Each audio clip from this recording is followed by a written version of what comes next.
Hello everyone and welcome back to a brand new Pokemon TCG video. Today we'll be taking a look at one last deck before the actual Primal Clash set gets released. Chances are we're probably going to be taking another look at this deck again once the Primal Clash set does get released, because I feel like due to all of the water type support that we are going to be getting, this deck may actually be quite viable again. Without further ado, though, we're gonna go right ahead and discuss the deck. I do think that this deck may actually have some competitive potential, though, with the new set being released, because a lot of our water type Pokemon are going to have a nice boost. We're going to be getting cards such as the Dive Ball and some really nice supporter cards as well. So definitely do look out for that, guys. So with that, let's go right ahead and discuss this deck. So the main premise of this deck actually revolves around our Empoleon. We're going to be focusing on using his diving draw ability, which will allow us to draw two cards per every one card that we actually do discard in our hand. So he is quite a nice Pokemon to have once we do get him set up and going. And his attack command ability does 10 damage per the number of Pokemon that are actually at play. Chances are we're usually going to have a loaded bench, so that's 60 damage right away, and then some additional damage per the number of Pokemon that we actually do have on our opponent's bench. And the greatest thing about this is that he only runs on a single energy, and actually all of our attacking Pokemon run on a single energy. So that's what makes this deck extremely efficient and powerful. And this deck had a lot of competitive potential back in the day, but with the rotation of the Tropical Beach Stadium card, it has lost a lot of its popularity. But I still feel like it does work, and it's quite an efficient and nice deck to use if you guys want some variability as opposed to using the standard EX type Pokemon. So Empoleon is going to be one of the main attackers in our deck, and we're also going to be using Miltank as another attacker in our deck. We're going to be focusing on using his powerful friend's attack. So for a single energy, he can dish out 80 damage, latch on a muscle band to him, and that damage easily gets increased to 100 damage. So quite nice. Our deck is very energetically efficient. So that's why we're only running a total of 8 water energies. Now, our Pokemon usually won't be getting those single hit knockouts on our opponent's EX Pokemon. So that's why we're actually going to be including 2 Dusknoirs as well. We're going to be focusing on using his Sinister Hand ability to try and shuffle around the damage counters on our opponent's Pokemon. So this will allow us for some easier knockouts. So Dusknoir is quite nice. Seems to have some very strong synergy with respects to our Empoleon and our Miltank. So highly do recommend you guys do run Dusknoir in this deck. So we'll be running a total of 2 copies of him in our deck. We're also going to be running a single Execute.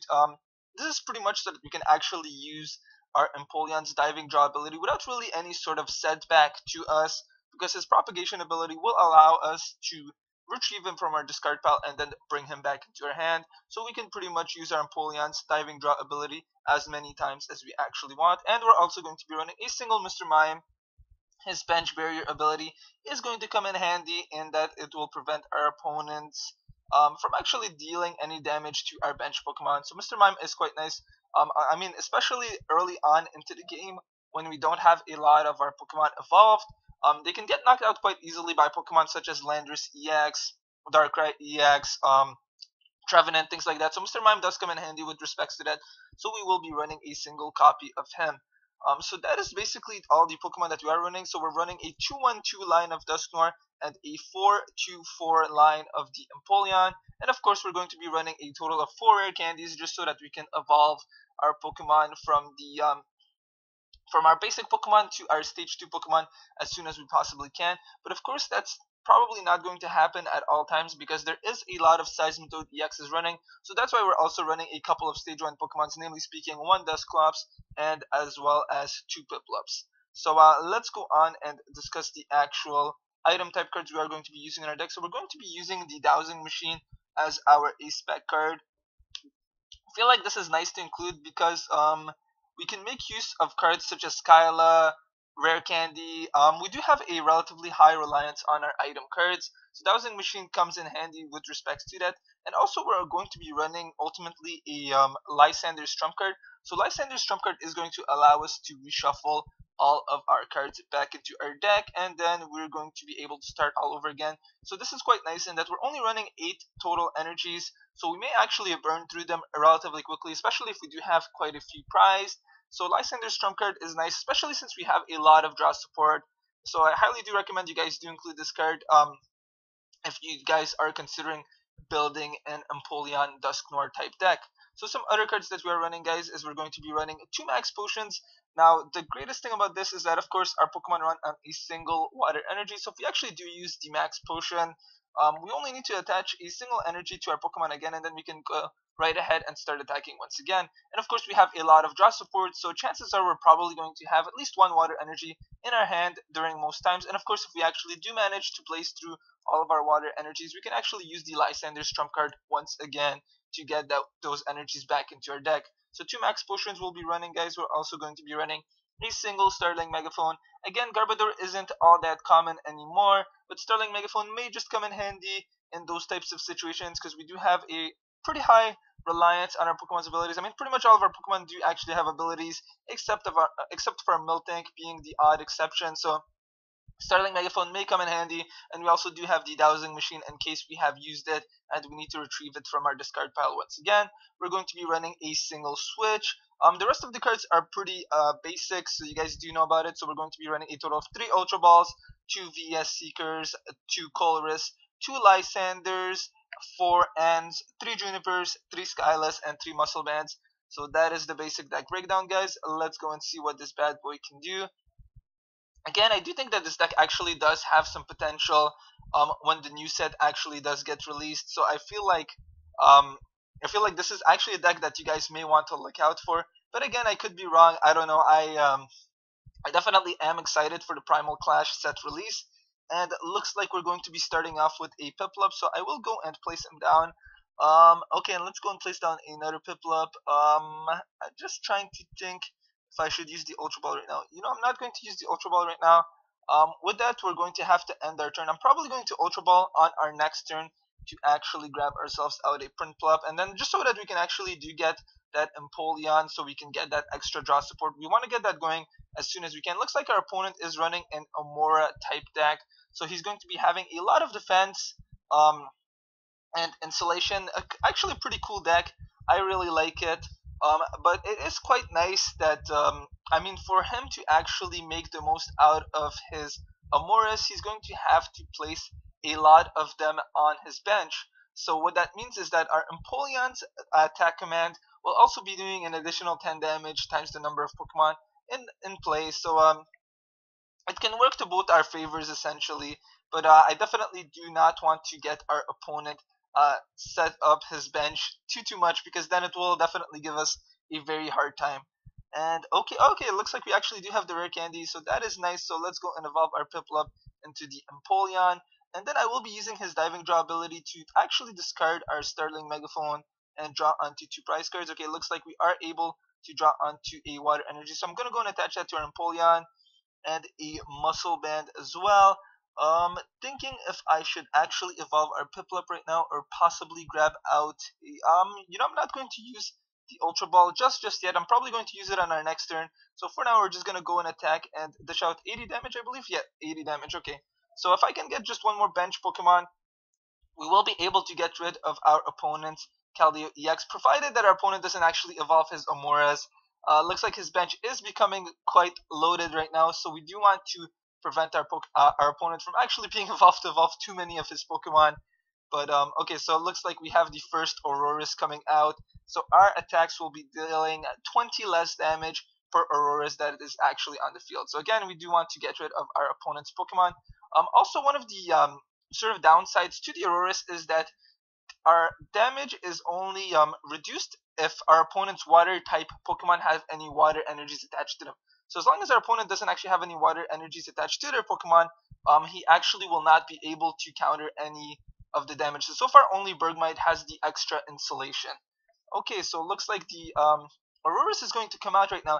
Not sure if that was actually the brightest choice on our opponent's move, but so I'm actually going to use the Empoleon's diving draw ability to get rid of our max potion and draw onto 2 prize cards. And okay, so I can actually grab onto another Empoleon, which I will do. So I'm gonna go and discard our switch and our Lysander's trump card for the time being. So let's go and grab ourselves out another Empoleon, and then I'm going to use the Skyla for a rare candy, so that we can get some additional draw support as well. Unfortunately, I will have to discard our Dusknoir for now, but shouldn't be too big of an issue. His energy shuffling ability will definitely come in handy later on. So for now, let's go and use the diving draw ability to discard our Dusknoir and draw onto 2 prize cards. Awesome, looks like we've gotten a Miltank and a VS Seeker as well. So I may just use it for possibly a Skyla, I'm not sure yet. So let's go and attach a Water Energy to our Empoleon, and then I'm going to place down a Miltank, and then we'll hit our opponent. I don't think it's enough to knock him out, unfortunately. So it's 110 damage. Okay, so he has a 20 HP remaining, but our opponent definitely needs to get his bench set up much earlier, because looks like we're already hitting him for a lot of damage, and the Avalok's only going to be hitting us for 40 damage. So, but it is quite nice because our attacks will be reduced by 20 damage, so it works quite well with the Aurorus type synergy. Okay, so I'm actually going to go and use the Colress first and then use our diving draw attacks later, so let's go and use that. And okay, so it looks like we have a lot of water energies. I'm going to use diving draw to get rid of our Junipers. I don't really foresee us using it, and also be discarding EN. So let's go and use the diving draw one more time. And okay, looks like we've managed to grab onto another Piplup. I'm gonna go and attach a water energy to our Miltank so that we can actually get him going. And then let's go and hit for not sure how much, 80 damage. Okay, so we'll still be able to get rid of that Avalog. Unfortunately, our opponent wasn't able to get an Aurorus line going early, so it feels like he's really taking on a lot of damage. Again, I do want to actually bring out one of our Dusknoirs just so that we can actually use the Sinister Hand ability and shuffle around the energies. And it looks like our opponent's actually going to retreat and bring out an Amora, so we will be able to knock him out. So let's go and evolve our Piplup for the time being, and then I'm going to go and use the diving draw to discard our Professor Juniper. And okay, and then I'm actually going to use the diving draw once again to discard our N. Don't really see us as using it. Awesome, looks like we finally grabbed onto a Duskull, so that is quite nice. I will be using our VS Seeker to actually grab out our Lysander's trump card, and I do want to sort of shuffle around the cards that we've already discarded back into our deck, because I think they may come in handy later on. So let's go and use the Lysander's trump card, and awesome, looks like we're getting a fresh start all over again. And then I'm going to go and attach a water energy to our Piplup, and then let's go and knock out that Amora and draw our first prize card. And looks like it's a Skyla, so I'm actually probably going to use it for an Ultra Ball, potentially, just so that we can evolve our Duskull into the Dusknoir, and then we can perform, we should be able to perform 2 knockouts on our next turn, so that'll be quite nice. I'll probably be knocking out the Aurorus and the Avalog. So even though our opponent does have a lot of energy insulation, it looks like he is quite unfortunate in that he's not getting any supporter type cards, so that is very unfortunate for him. Okay, it looks like he does have a Jirachi EX, so that is quite nice on his part. He's probably going to use it to grab a Juniper, I'm assuming, or an N. Okay, and a Colress, sorry, actually an even better option. So let's hope that our opponent's deck can actually sort of get going now, because he looks like he's in a pretty tight situation at the moment. Don't really think that he's able to make a comeback anymore, because we have a lot of our bench already set up, so he's going to have an extremely difficult time dealing with our Pokemon for the time being. So let's just see what happens and what our opponent is actually thinking right now. Unfortunately, I mean, his only attacker is really the Avalog, and I mean, if he does bring it out, it's going to get knocked out regardless, and if he doesn't, it's still going to get knocked out, because I will be evolving our Duskull into the Dusknoir, and I will knock out that Avalog. So our opponent is in a very, very tight situation, and looks like he's thinking, I'm assuming he's probably going to grab onto one of his Aurorus, which would probably be the smartest choice, okay? But unfortunately, that insulation is not going to prevent him from getting knocked out. And now that we will actually be bringing out our Dusknoir, I'm going to be calculating the damage that we will be dealing more carefully, just because to make the most out of our Empoleon and Dusknoir type deck, we want to be able to be as efficient as possible, essentially, just so that we can maximize our damage output and just get as many knockouts as we possibly can. So I mean, I just need to really look out for our opponent's Pokemon that actually have any water type energies attached to them. So I'll be knocking out the Avalog and probably the Aurorus. Really depends who comes out. Let's see, and looks like our opponent's Aurorus is going to come out. So I'm thinking personally that was probably the wisest choice as well. So let's see what we draw onto. And okay, another muscle band. So I'm actually gonna use the Skyla for I'm actually going to use the Empoleon's diving draw ability to temporarily get rid of one of our water energies. We actually have quite a few in our hand, and already a lot of our bench Pokemon are loaded up, so let's see. And okay, it looks like we've actually managed to draw onto the Dusknoir ourselves, so let's go and evolve the Duskull into the Dusclops. Awesome. Okay, and then I'm going to go and what should I actually do right now? I'm gonna use the diving draw, get rid of our Junipers, and draw onto two more cards. And okay, so it looks like we have a Mr. Prime. Don't really see our opponent actually sniping any of our Pokemon, so I'm actually gonna use the Skyla for an Ultra Ball, and I will be grabbing out ourselves another Empoleon for some extra draw. Sorry, not Empoleon, the Piplup. So hopefully we can get some extra draw support. I could actually, I'm not actually sure if I evolved our Piplup this turn. I don't think I did. So let's go and discard the Mr. Mime and a Muscle Band for now. And okay, I'm actually gonna go and grab onto the Empoleon.